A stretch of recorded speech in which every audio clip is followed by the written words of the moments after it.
Bak güzelim, bu böyle yürümez. Sevişmeden aşkın tadı çıkmaz. Yalnız kalmamak için yar, sana son bir teklifim var. Sana son bir teklifim var.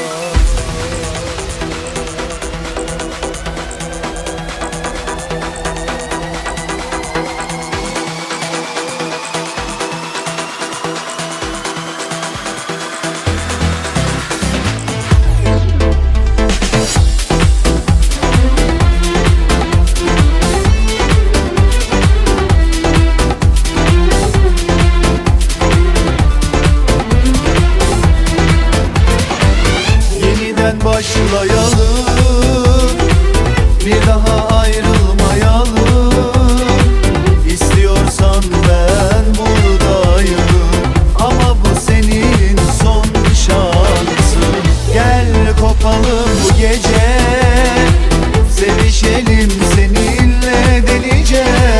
Aşkımız olay olsun, bütün alem dilinde. Bu gece sabah olmasın, aşkımız hiç bitmesin. Ne Leyla'sı kalsın artık, ne de Mecnun'u dillerde.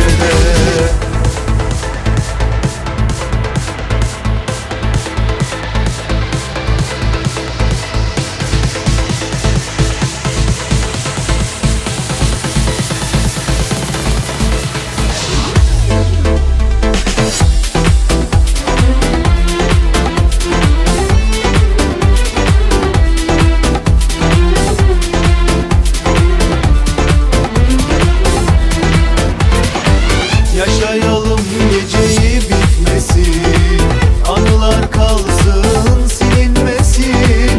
Aşkı yaşamayı bilmelisin, İstersen sana öğretirim. Gel kopalım bu gece, sevişelim seninle delice.